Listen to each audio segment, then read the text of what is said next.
Do you know how much your inventory? Is worth it? No. No? And there's a question Do you have like a range? No idea? no idea. Like, I have some shoes that are expensive. And all this, I found out later. So the best way to describe my sneaker, I was a sneakerhead before the word sneakerhead existed. Okay. Okay. You're the And OG sneakerhead. if you want Okay. to.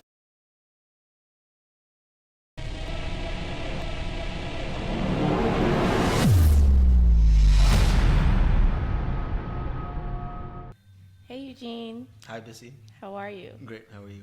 Good. Good. So we're chatting about your legit business. I believe that you don't have to own a business to be in business. True. That True. as long as you exchange your skills, talents, experiences for compensation, you are in business. So from biology to technical communications major. Yes. The day before. The day before. How did that happen? I remember this. It was my poetry professor. And I'm in class with her. She's like, hey, there's this new major starting here at the school. And pretty much, her husband was the head of the department. So I'm going to have him come in here and give you guys a pitch about it if you guys don't like. So we're going to take like 20 minutes of class today, and then we're going to talk about this new major in technical communication that's being started at Texas Tech. I'm like, okay, cool, whatever. It's part of, I have to be there anyway, so I'm going to listen. And the professor, I can't remember his name right now, comes in and does a presentation, and it just clicks. I'm like, that's what I do. That's what I love doing. Oh, okay. So basically, I like working with technology, and I like breaking down communicator processes down to the nitty-gritty. So I think it's right up my alley. And literally, after class that day, I went downstairs and I asked my counselor at the time, and I'm like, hey, how do I switch it to this school to become a technical communications? Oh, he's like, just fill out this form. I took the form, and the next day, I was a technical communications So major. how did biology come to play? You know, typical African parents, go be a doctor or be something in the healthcare fields, and biology is the route to go. And that's how I did. I was doing that for 2 years. So, funny story, by the time I switched majors, I had accumulated enough credit to have that as my minor. Oh, biology Biology. minor. You know, Okay. I had been through the rings of all the way to, I think OChem was the breaking point for me. When I couldn't, like, organic chemistry was like one of the hardest biology classes. Well, at my school it was. And I couldn't make past a C to save my life. So it's like, yeah, you know what? Organic chemistry, is that the one with formulas the and calculations? stuff? Yeah. There's no fun. Yeah, I don't think I like chemistry. So how did you envision your career when you started out? Like, did you have a goal? This is after school? Or are you talking about before school? After school. After school. So one thing that when I was younger, I had a chance to work with these older gentlemen. And in that realm, I was working with individuals that I think the average age was like 65 post-retirement. And they were, it used to be like a transportation business locally here where all we did was move cars around. And at during lunch times or break times or down times, these old gentlemen of all races, Hispanic, Italian, black guys, white guys. Anyway, they would just take the opportunity to advise me on what they wish they would have done when they were my age, because at this point I'm like 17, 18. But how are you around these people? So in the summertime, I came home during college. After my first semester of college, the summer before I went to my freshman year, I had a guy that told me like, hey, they're hiring for these jobs in this area. And I just walked up there, literally, walked in, and they hired me on the spot. Okay. So not knowing anything about it, all I knew is it's a rental car business, so you get to drive the newest and latest cars that are available. Mm-hmm. And I'm like, oh, that sounds fun. I get to drive a whole bunch of cars.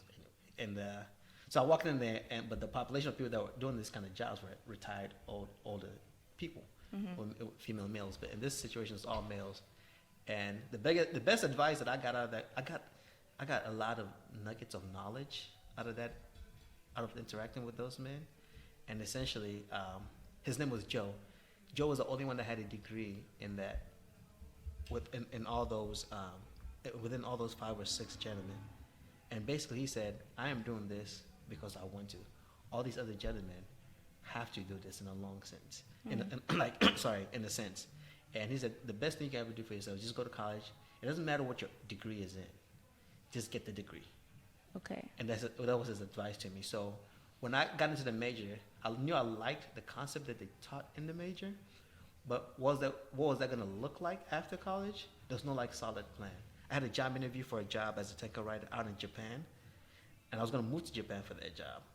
And it came down to, I was like, I don't have enough experience coming out of college yet to just up and move to Japan. So I didn't do that. And then those other opportunities to be like a straight technical writer, which is not my thing. I like more big picture than just in there and writing things out. And I had there was no like definite, I'm gonna go be a technical writer or go be blah, blah, blah. There was no definite, and the economy was different back then. You can just walk out and get a job in those years. So you said the guy advised you that whatever it is, just get a degree. Just get a degree. Do you believe in that now? I still believe in that right now. Why? Because in the system that we're living right now, there's like an entry point, right? Okay. Every entry point has like certain qualifications that you need. So either they want you to have a degree or some kind of certification, or it depends on the career field, right? Even if you're gonna come in and say you're a plumber, you have to have like the certification that you've gone through some class. Right. And what I've learned through the years is anybody can come up and, for lack of a better word, BS. So the way they verify you is with that piece of paper that they can go validate that, oh, this guy went through the process, or this guy did this and that to get to this point. So I do believe in that, like just having a qualification, something that somebody else can verify, which in this case is a degree, is what actually gets you through a lot of doors. So what about the undeclared folks? Like they don't know what to do? You can get a general studies degree. Just take a whole bunch of classes and just get a general studies degree.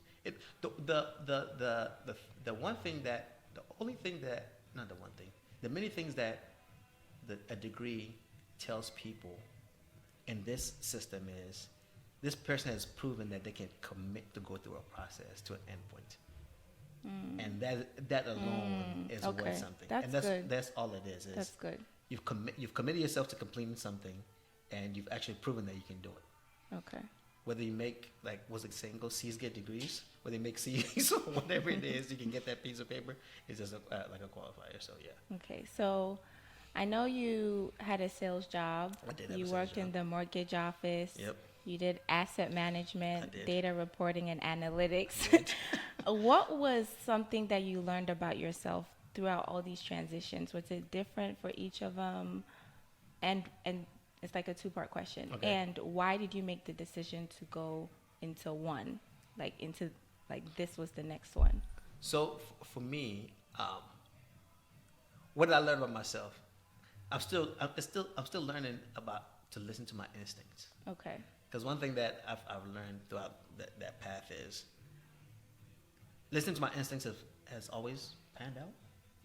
So listening to my instincts, and what was the second part of that question? The second thing was, how did you, I don't know which one you're answering. So one was, what did you learn about yourself as you were making each decision or transition? Yep. And the second one was, how did you know to go for this versus the other?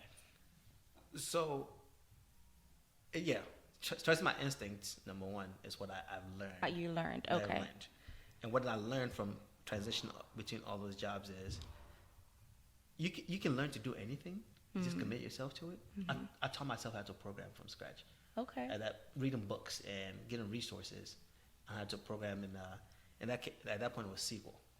Like, is this something, as long as you commit, for me personally, if I decide to do something, I'm gonna learn about it and go as deep as I want to, and usually it ends up panning out for the most part. So yeah. Does it really though? For the most part. It all depends on the context. So for me, it's more, if I need to learn about something to get something done, it always ends up going right, yes. What were some silly decisions that you made? Silly decisions. I've learned never to follow the money in my career. That's a silly decision. Don't ever follow the money. Why do you say that?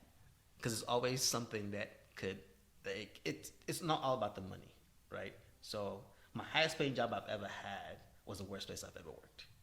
What was the high? So I worked What was the job? What was the job? I worked for a hedge fund. Okay. For a brief period of time, and they, they already make money and they already produce money, but with them, like the idea of me coming in was to help them modernize to the next phase of, like in this case, the data journey that they were on. But the problem was the drive and the decision to go to that was made by one person, and the way things were okay with that person. So bringing new ideas was not something he wanted to do. He just needed a body that would basically replicate what he's doing to make it seem like we're going to the next step. And that was butting heads at all times. And So you don't believe in the values or principles behind. there's always a sales pitch. It's always a sales pitch. It's never the reality of what's actually going on. Well, so then what would you say to the person who like doesn't think they have options but to get a job for money? Oof. You need to change that mindset. That's what I'll say to that person. Okay. Because at the end of the day, it's the career moves that I've made have been twofold. Okay. What can I learn from these individuals, and what can I contribute to this company or team? And the money is a byproduct of that. Of it. Okay. Because if I'm learning something new, then that means I can add it to my arsenal or my repertoire for the next job. Right. And then what can I contribute to the company? Meaning, what can I help? What value can I display to them that they actually need me? Right. So then it becomes the point where if you're able to hit the nail on the head in both of those scenarios, it becomes a point that they need you and you leaving, it's not a benefit to them. So they'll try harder to basically not necessarily succumb, but more cater to what you need and what your needs are in your career path or whatever it is. Okay. So I know you have a side business. I do. Or businesses. I've done multiple things. I've done multiple things. So something looks easy on the outside, right? Until you get into it, and then you realize, man, this is a lot of work. Oh, yeah. And so how do you, basically it's the choosing your hard thing. So how do you choose your hard when it comes to side businesses? Okay. If it's, my decision process is pretty straightforward. If it's something I can commit to or put my heart behind, then dedicating the resources and time to it becomes easy. I used to run a whole pageant with my business partner back in the day. And whenever I got into that business, that was one of my first full part-time business that I was committed to. She needed somebody that had the business acumen and business acumen to help her achieve her creative ideas. So I was the one on the back end, coordinating, getting things lined up, doing a networking, and make sure we're on budget, and making sure the event ended up being what it needed to be. With that, the commitment was just, I want to see somebody else be successful at what she's doing. That's good. And that was the dedication I put into it. And it took a lot of time and effort. And the reactions from the winners, it was a dual gender, with a Mr. and Miss. It was called Face of Africa. And seeing that excitement from those individuals' faces, my business partners' faces, and everybody that was associated with that organization was something that fulfilled me. So, yeah, if I'm behind the cause and I'm behind what is trying to be achieved, it's not work at that point. It's just something I'm doing. I love that. I was listening to a podcast recently, and you know Simon Sinek? He's this speaker. He talks about growing a team or business and all of that, and he was talking about exactly what you're saying, that everything that we do has to feed into serving others. Correct. And so being driven by the money can only go so far. Correct. And then you start to bleed in a way that's not helpful to you or the others. Yes. So I 100% agree with that. Yeah. I need to go check that person out. Yeah, Simon Sinek. Okay. So we spoke sometime, and you said you were up till 3 a.m. working on Yes. on some things. But the thing you were working on, I know that it's something you've been working on behind the scenes for a long time. Correct. So apart from, you said you're not driven by money. So helping others or being able to see other people fulfilled, is that the only thing that drives you, or is there something else? Well, like what else drives you? Being validated by my ideas. I'm glad I asked that because I believe sometimes there's also an accomplishment or something we want in that title of Correct. achievement. Okay. Correct. Being validated by my ideas, because most people that worked with me, I think, yeah, you've gotten to know this about me. I have a lot of ideas in my head at all times. Yeah. 90% of the time, I'm thinking about something, and once that whatever I'm thinking about or the concept I have in my head comes to fruition, it's that, and people not necessarily getting validated by people, but others appreciating what I've done. Okay. Not verbally, but like, wow, that was nice, or wow, that was cool. That's what fulfills me in a sense. So that's is a big driver for me, because whatever I'm working on, whether it's an idea or project, whatever it is, I have thought it through in multiple steps all the way down. So once I'm able to build it and it comes to fruition, and people are like, oh wow, that was cool. They have no idea how much work went into it. But I've learned. It's valid for me. You say you're a thought leader. Yes. What does that mean?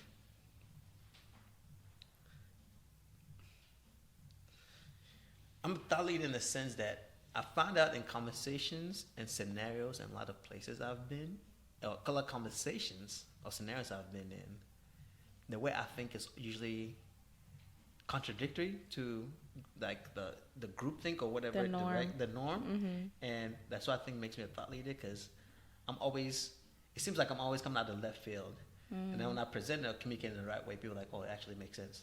To me, it's normal, but I don't understand why it doesn't make sense to you. Why did I see from my perspective? From the other side. From the other side, but yeah, I think that from a thought leader perspective, that's why I'd say I'm a thought leader, because most of the things, the way I think and approach things is based on my experience, right, and things that I've seen in my life, and it seems to be the total opposite of what, like, if we're in a group of like 5 people, my idea is always like coming out of.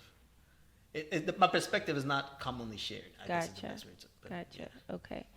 So you did say that you've had a lot of experiences. What is one experience that was kind of tough and challenging, and how did you get through it as it relates to business? Okay. You can't you can't. It's not necessarily force people. Okay. Not everybody's gonna stand the way you think. Okay. And it doesn't just because I think it, or just because I have this perspective. I've learned to not react to people not understanding or having questions about it, because what I find out is nobody has the same background, and in most scenarios, whether it's professional, even at work or in business, it takes communication and iterations to get people to understand my perspective or why I'm thinking the way I'm thinking. So the biggest challenge I've learned is communication works best, and a lot of people will not get it at the end of the day, and you should be okay with it. Okay. So was that something that you realized throughout all your different transitions or different jobs that you had, or? I think it's a combination of all the above. Okay. And you can put it under one umbrella of growth. Growth. Yeah, because I used to get my blood pressure up. Okay. I used to get my blood pressure up, and then like later on, I'm like, why is it getting my blood pressure up? It's just they don't get it. They're different. It's different. It might be 2 reasons. They don't get it, or they might not be the smartest. It's one of those two. So it's like I just come to accept that. So you think you're the smartest? I'm not. No, I'm not saying I'm the smartest. That individual in that particular situation is not the smartest on that topic. It's not. They're not just stupid Understood. overall. I'm just joking. It's just in that particular scenario, and it's not my job to take you back to elementary school and educate you. So. Okay, so what would you say you do now today? Like, what do you do? So in the last 10 plus years, we'll put it that way, I've been really heavy into data and analytics. Okay. Right. I've had jobs that put me on different spectrums of the data journey, where there's people starting like very, very early on trying to implement a data project, all the way to projects on data archiving. Data has been created, has been used, but they need to store it for later use, whether it's for compliance reasons or audit reasons, or whatever it is. Yeah, so right now, my life exists around data, and I love it. You love it? I love data. I love data. So I know you have a wife and 2 boys. Correct. under What is 6 and 2 at this point? under 6, Under six. under 6, under 7. Yeah. How do you juggle everything that you do business-wise, growing your career and having a family? So for me, they don't run they run in parallel. Where Okay. in the morning from let's say 6 till they leave and they're in school 6 to 8:30 is not work related. I might read some emails, but it's all about get my family ready Okay. to go. 8:30 till 12 work time. Then I have my lunch hour to myself. Okay. Right around 4:30, family time starts until they go to sleep around 9:30. Yeah, 9:30 give or take. Okay. And then from 10 to those late hours is when I think about my business strategy, write things down, and do all that. So for me, it's very categorical. Yeah, categorical. Yeah. Okay. And it's like in between, like I'll be thinking about things, but it's family time is family time, and that's how I manage my time. I know you get in a good amount of travel. I do. And some people travel for work. Do you travel for work? I used to. Not anymore. Not much anymore. So what does travel mean to you now? And like what do you take out of it? So for me, travel is very, very important to me because I've been blessed enough to visit a lot of places in a lot of different countries around the world, and every culture has its thing, right? And the whole conversation I have about perspective, I think through my years of travel, I've learned that it's different cultures have different perspectives, and it's good to experience and get exposed to that. Why? It validates that there are 1,000 ways to do something. Just doing it one way is not always the right way. And for me, there's a lot of value in that, right? So just learn the quirks of people, learn their behavior styles. When I travel most of the time, one of those days I'll just sit and watch people. People watch. And like activity, the way they carry themselves, the way they communicate with each other. So for me, travel is not about necessarily going and taking pictures. I'll go to a whole country and never take like 2 pictures. So you're in the moment. You're I'm in the present. moment. That's really Yes. good. I think that's something that we've lost. Yes. Yeah. In this generation. I'm not about trying to capture the moment to reflect on it later. No. I'm listening to the sounds. Fully in it. I'm breathing. I'm eating the food. I'm enjoying what is going on around me. And to me, it's nothing beats that. Okay. So going back to data analytics, I work in tech, Yes. but it's not my favorite. Of course. Tech is not my favorite thing. So how do you explain data analytics to somebody that's not in tech or somebody that sees their career going in that direction? Okay. So what does it entail? What are the stereotypes around it, and what would you say about that? Okay. So data analytics, there's two aspects to data analytics, in my opinion.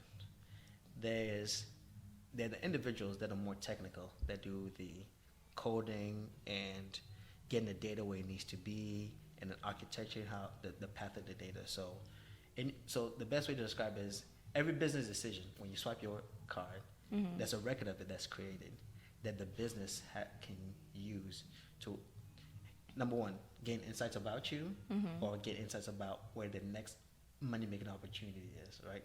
And there's that aspect of mapping and creating that, creating and how to get that record of that credit card transaction to a place where it can be used.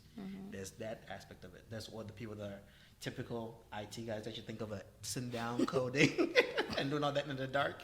There's that aspect. And the other aspect of it is, which is the most, the part that I tend to specialize in the most is making sense of that record that has been created, right? Okay. Using that data to tell a story. Okay. All right. I love that. Yeah. So it's more about, for me, data analytics from the perspective of telling stories with the data. This is the trend that we've seen in the data. This is these are some of the outliers, and this is some of the opportunities that we could possibly explore, right? So it's twofold, and I'm more of a business-facing side, I guess, for lack of a better word, where I'm able to interact, communicating and interacting. So basically, turn the thing that's been created technically, present it to it in layman's terms, right? And then engage in a business that think about the ways to use this effectively, and those are the two sides of the data. I started as the guy coding, and then eventually I'm like, because there's always a breakdown in communication between the guy that codes and the guy that goes get the business from go gets the insights or requirements from the business, right? Okay.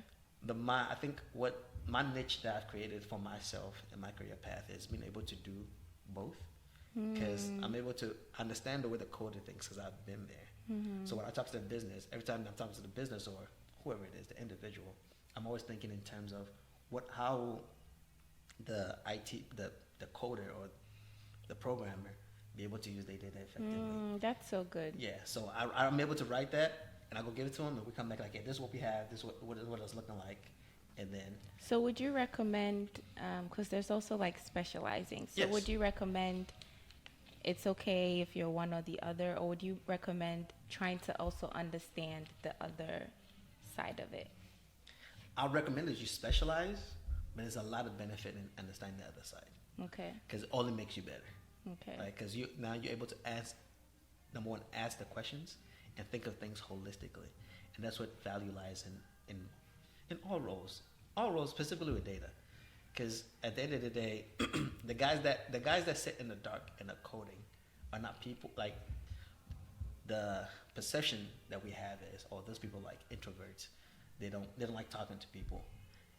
But and they're so weird. And they're so with exactly. outside of people when they meet Why people. do they have colored keyboards? Yes, there's those individuals. But at the end of the day, it's because it's a wrong perception because. I agree. Yeah, it's a wrong perception because most individuals, we don't speak the same language. Yeah. Yeah, once you understand how to speak to those, they're a lot of fun. I love talking to programmers because they all have their quirks and so, and that means I'm quirky too, right? So yeah. I've seen how you use this skill set that you have or this career path outside of your job. Good. What other, and you do it so well. Like, thank you. No, I really think you do it well. Being able to, like you said, being able to break down data. Yep. And tell a story, and people love stories. Correct. Like literally. Correct. So I think it's so powerful, and it's also a good way of breaking things down so just regular people can understand that language. Correct. What other ways do you use that skill set apart from your job? So apart from my job, so I did some consulting for a while. Okay. That's specifically related to helping people achieve whatever their data needs are.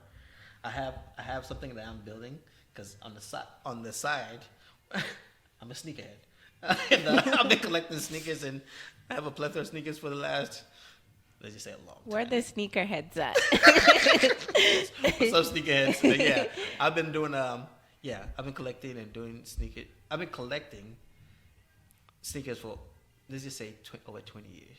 Wow. And yeah, it's actually even longer than that. But anyway, and do you know how much your inventory is worth it? No. No? And there's a question. Do you have like a range? No idea? No idea. Like, I have some shoes that are expensive. And all this, I found out later. So the best way to describe my sneaker, I was a sneakerhead before the word sneakerhead existed. Okay. You're the OG sneakerhead. If you want. Okay. OG. If that's the word you want to use, sure. I was doing it out of just literally because I found this shoe, I liked it, and there's a funny story about how I got into shoes, though. What's the story? I'll share that. So, I moved to America when I was like 13. Okay. Right? And I'm coming from Ghana, West Africa. And so I moved to America and in my teenage years, and there's a mindset I have, right? So the fashion, what I've come later to learn is the fashion trends in the world, especially living in a place like Texas, it's always 3 years behind the European trend. So I'm from that fashion trend, and then I had a scenario in school where something happened where I ended up like stepping into I stepped on somebody's shoes or something, and this girl in IT let me have it about how basically my fashion sense was off, Oh and like my the goodness. WTF, basically why do I feel like I needed to step on her, blah blah blah, whatever it was. I don't remember the scenario, but then I realized that in this culture, there's something around sticking with what is trendy here, if that makes sense. And Yeah. since that day, I decided I'm gonna buck that system and just do what I like to do. Want to do. And I learned that very, very early. And ever since that, I just literally follow what I want to do and the way I see things are. So anyway, long story short, I started collecting these shoes when I was like, 17 was my first pair. So 4 years later. This is like 3 years. Of 3 course, years. I wasn't making money back then, so I didn't have the option to buy the shoes that I wanted to buy. But funny story, right? Not too long after that, I got my first job and my first paycheck. Guess what I spent it on? Shoes. Shoes. Wow. Yeah. Okay. My first paycheck I ever had. Spent the whole paycheck. It was like $100 and something. Sometimes at the end of the day or week, I'm like, what did you do? The principle of marginal gains, getting better by 1% consistently over time, can lead to tremendous success. I partnered with Skillshare to create a course that gives you the tools to be less busy and more productive while attaining your legit goal, a goal that is true to you and the season that you're in. Click the link in the description box below to get 30-day free membership on Skillshare on me. I hope it helps. So how does that translate into What I do now. Yeah. So fast forward years later, I have a good collection of shoes, and then my nephew comes over, and I was at some point I was doing sneaker shows where I take my shoes to sneaker shows and display like, hey, this is what I have. People are like, oh, this is cool. We've never seen this. I even traveled around the world to go to sneaker shows. I flew out to New York for a sneaker show. Flew out to Chicago for a sneaker show just to see. I was really, really like a legit in the game sneakerhead. Yeah. And actually, one of the first sneaker shows ever had in Dallas, Kickspo in 2005, I think the year, or 2004, whatever it was. I participated in that show way back when. So anyway, life happens. I stopped buying. I stopped doing less and less sneaker shows and got married, started reproducing and all that. And my career was taking off. My head wasn't just there. And my nephew comes over. He's like, hey, I know you have a lot of sneakers. Come to find out, the shoe that I was collecting that nobody else was collecting had become like the hottest item, apparently, without my knowledge. I had no idea. He's like, oh, uncle, can I see your shoes? I'm like, they're in the closet. You can check them out. I don't care. They're too big for you, so you can't take them anyway. And then he comes out. He's like, oh, do you know this shoe is worth X thousands of dollars? I'm like, I swear I bought that shoe for $69.99. For sure, less than $100. He's like, no, right now they're going for $6K. And I'm like, this is hundreds of dollars. I'm like, wait, what? Then I was like, wait, time out.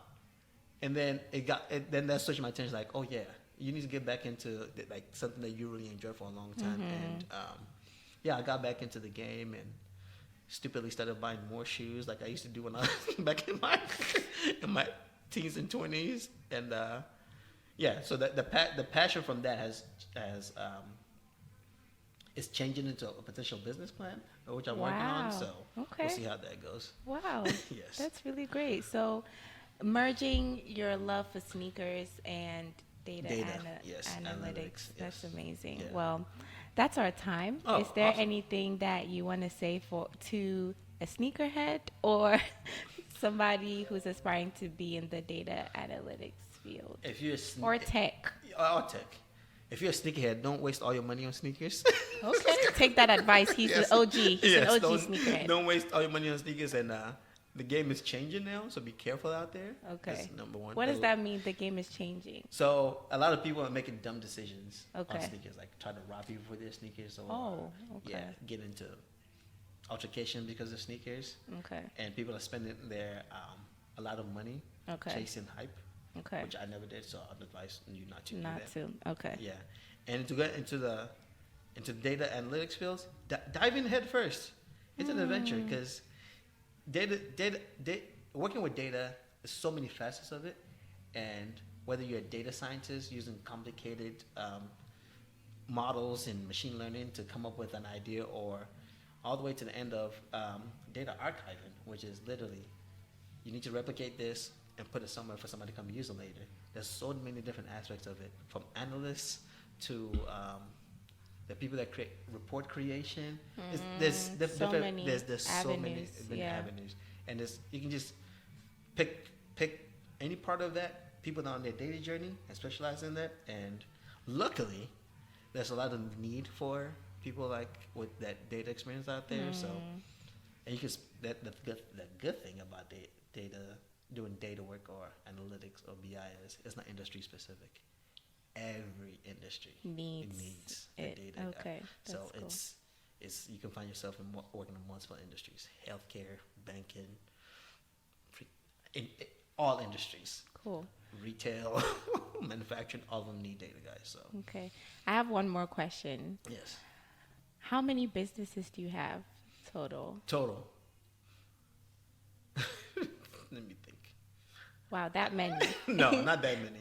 I have one business Okay. that does multiple things. So we say Okay. we'll Smart. Say, we'll say 3 or 4 in total. What business is that? So I have a audiovisual business that we provide live sound, Okay. and then we have the consulting thing, which I used to do a lot of, which is still out there, and then I have the I do the car rental business, which I have, Yeah. and then the last was the last one. Yeah, this sneakerhead app that I'm trying to build and work on. So Hashtag multiple streams of income. trying. That's Okay. the model. So we've reached a point where we play a game, Uh-oh. and no, it's super fun. Okay. So it's 3 categories: a random, this or that, and finish the sentence. Okay. So first is the random. What is a great gift you have received recently? I received a book. What book? I have to pull up my phone to remember the title, but I'm really enjoying reading the book. It's by what's his name? Rick Rubin. Okay. He's a music producer. He's worked with a Okay. lot of artists throughout the years. He just released I think this might be his first book or second book, and it just gives you. It's mainly made for individuals. Well, it sounds like creatives. So Okay. and he just gives you a way to think about how to be creative, and it's very, very interesting to me. Okay. I need to get that I book. need the title. I Okay. know the title, but I can't remember it right now. I'm gonna put it in the. Yes, I'll share it with you. Okay.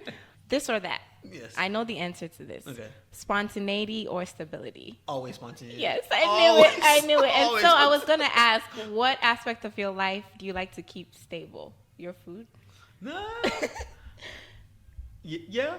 I'll say not. I enjoy a plethora of food, but it's what aspect of my life that I like to keep stable. My environment. Okay. My home environment. Okay, your home specific. environment. Yeah. The areas that I have control over have to be stable. Okay. Like my house has to be. Which clean. makes sense. Okay. Yes, Okay. everything has to be organized. Whenever I think of something where it is, where I put it, I expect it to be there. So that is my stability. Okay. Do you sort by price or by rating?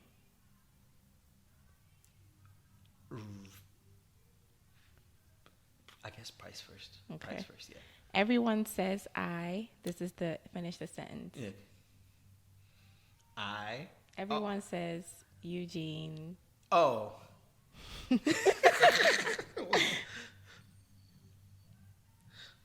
Eugene is. What's others people would say about me? Yeah. Everyone says I don't agree with this, but I hear it a lot, and I look at people. Everyone says. I am smart. And I'm Okay, like, you don't agree? no, Why not? I don't think myself that smart. I just have a lot of Okay. experience in different things. I have opinions Okay, about. that's good. Yeah, I have opinions about. Experience in Yeah, different I have things. experience and opinions about Which different things. does make you smart. No, I don't. It's just Well, what does smart mean to you? smart. Smart to me, I equate smart to. This is probably wrong, but it's like book smart. Okay. Yeah. I did that with someone, book smart or street smart. So you Yes. think you're street smart? Yes. Okay. Mine is more like yeah. Mine is more street smart. There's more accumulating knowledge from different aspects. Which than makes just book sense smart. given Yes. your Exactly. your experience and your background. So, well, thank you for doing this. Oh, thank you. Yeah, It's been this was awesome. great. It was a great conversation. I hope somebody gets some nuggets from it. I hope so too. Yeah, I spoke about tech and how I'm also into different things, Yes. but I've also had to be in the tech industry, and it's not my favorite thing. Have you- But is I'm it- glad I've been able to, Do you think it's explore. Yes.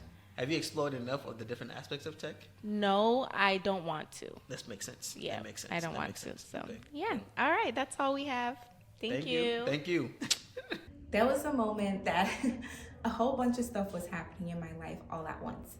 And in this time, it was my first car had broken down in the middle of the street. I'd managed to get it somewhere and gotten an Uber. I was crying and talking on the phone with somebody, and the Uber driver said to me, "Wow, you have such a beautiful voice." And I thought, ma'am, like, do you not see what's going on here? Like, read the back of the car. But even though it was out of place, a bit off, I was really appreciative of it because it did shift my energy. It was so simple, but I didn't even know how much something so simple like that in that moment really did something to me. It really impacted me in a way. As life be lifing and as we're experiencing new things and endeavors, life's simple things tend to get forgotten or trivialized. Weekly quickies, your simple, your basic, your quick dose of good vibes only. If you would like to receive weekly exclusive content from me and join the private Legit Hub, then go to busybryma.com.